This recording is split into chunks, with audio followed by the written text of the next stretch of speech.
My name is Brian Glover. I am a fixed-term faculty member in the English department here at ECU.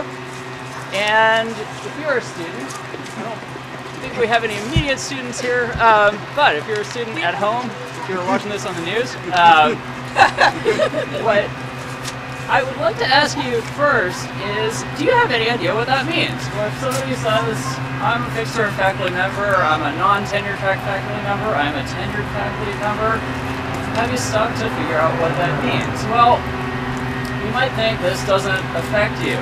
What I hope you get from what we're doing today is that this does affect you very much. In fact, it's all about you.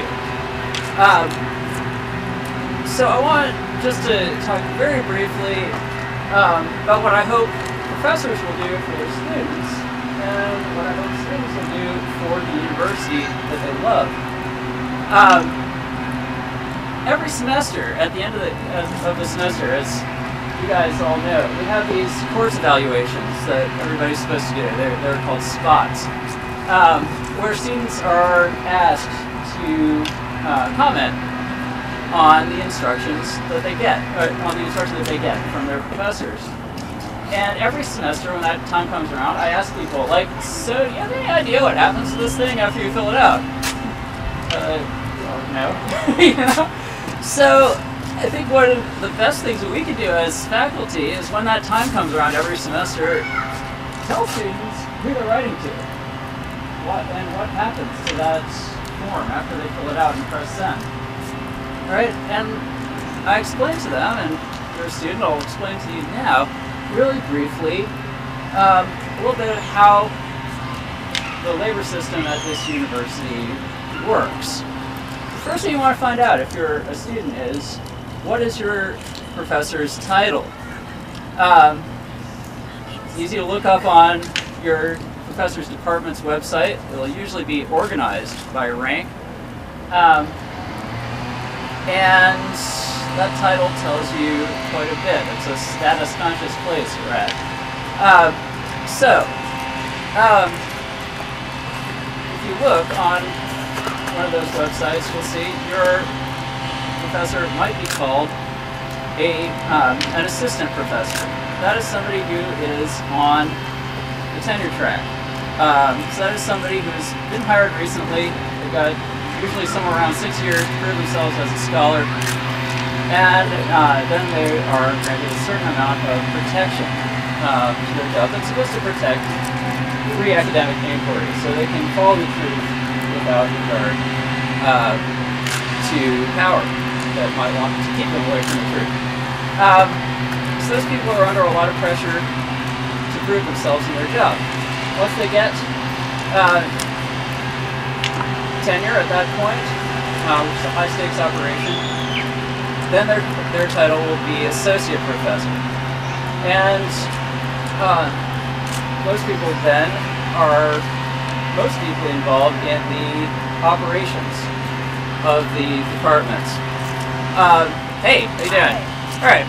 Are you guys students? Yeah, I'm students and I'm with the East Carolinians. So. Okay, great.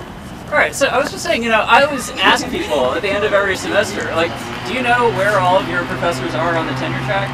Not at all. Have you ever looked? No. Okay, are you a student too? I am. Okay, yeah. So do you have any idea what it even means? No. No, alright, see, I'm not making this stuff up, right? You know, this is real, nobody does, right? But what I want to say is that it actually means something to you for your education, right? Because the kinds of conditions that people are working under is directly going to affect the kind of teaching that you get. So just talking a little bit about the spot surveys that you do at the end of the semester. Yeah. Has anybody ever said to you, told you what happens to those things after you fill them out and press send? Okay, yeah, no, they don't, right? So what are they used for? If you're on the tenure track, which means you're going to get a certain amount of protection to your job, usually in your first 6 years. As a professor, you're trying to prove yourself as a scholar. Usually in that time you're required to put out a certain amount of research. In many fields that's a book. during that time, you are under a lot of pressure to try to keep your job, and research is the big thing. So if your professor's title is assistant professor, that's where they are. So those people are most likely going to be thinking most about research. That's what's going to make or break them at that point, right? And it's going to affect your instruction, right? On the other hand, these people are at the top of their field, or rather at the edge of their field, right? They're producing the new knowledge, right? If you want to take a class with somebody who actually is in the thick of it, knows what's going on, probably those assistant professors are going to know more than anything, more than anyone else. All right. Eventually, they'll get tenured. They'll be an associate professor, and then optionally, they can go on to become a just plain old professor. Interesting, right? So if the title is just plain professor, that is somebody who is at the top of the profession. They have improved themselves further with more research, more teaching, and they're going to be the people that are doing the most leadership in the department and in the university. All right, along the way, you fill out your spots form at the end of the semester. Those evaluations are going to be used in those proceedings. Here's the thing, though. Those people on the traditional tenure track at this point are only around half of the people who are employed as faculty at this university. According to the numbers for fall 2014, last semester, that just been put out on the ECU fact book, look it up. Fixed-term faculty, people who are not on the tenure track, make up 42.5% of faculty who are working at this university. So these people are not in line to get any protection for their jobs. They're on a year-to-year contract. They have varying degrees of stability. They may be here next semester, they may not. Depends on their individual situation. And that's usually not good for your teaching. It's not that they don't want to do a good job, it's just that if they can't plan for you.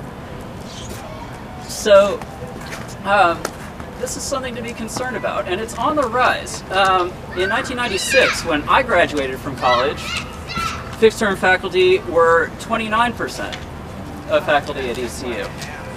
In 1989, which is the earliest numbers we have available from ECU, that number was 26%.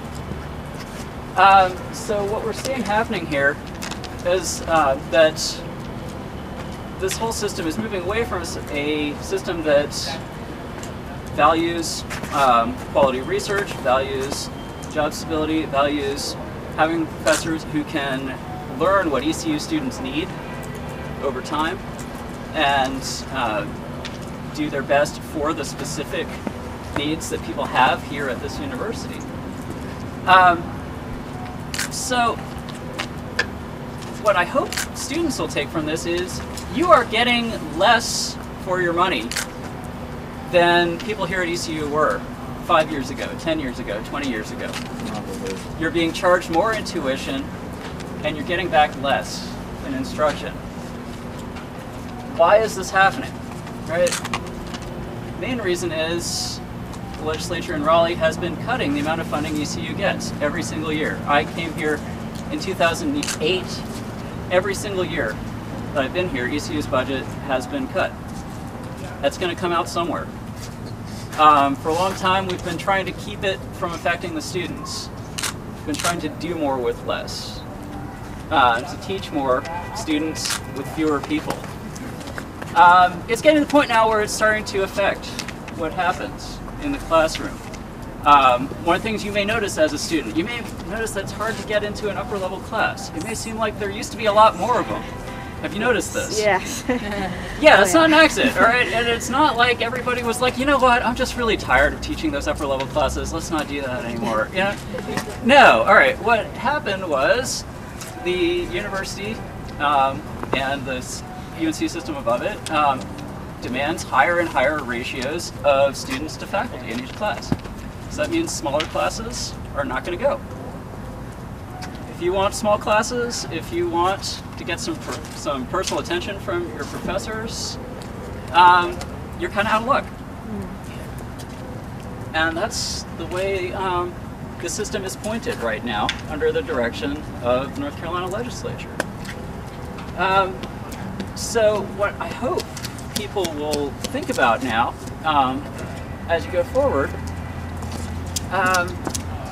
is what kind of university you want. Right? What I love about ECU, what I've really come to love about this place is that this place belongs to the people of Eastern North Carolina. This is, for the most part, not a university that's, has people flying in from all over the place, right? We very much serve our community. And we want to give that community what it deserves. For students, we think students should have as much as students here 10 years ago had. And as faculty, what this means for us is we need stability. We need to know that we're going to be here next semester so we can plan what we're going to teach next semester. We need to have health insurance, right? We need to know that if we get sick, we're not going to be wiped out completely. So, what can you do? I hope first, as a student, be informed. Find out who's teaching you. Find out what their situation is. Look at their title, first of all. Are they an instructor, which means they're off the tenure track? Are they a teaching assistant professor or teaching associate professor? Those are also terms for people off the tenure track. Or are they on it? Where on it are they? You can find this stuff out, and you can ask them about their situation. Most people, I think, will be fairly happy to talk about their situation. Find out what exactly is going on. The first thing you can do is inform yourself, tell your friends, tell your parents what's going on. A lot of people have no idea. And when you've informed yourself, when you know what's going on here in this system, then it's time to start telling the rest of North Carolina. Get it out there in the media. Tell your legislators that you want ECU to be funded at a level that will give you what you need as a student. That you want to be taught by professionals who have the working conditions they need in order to practice their profession.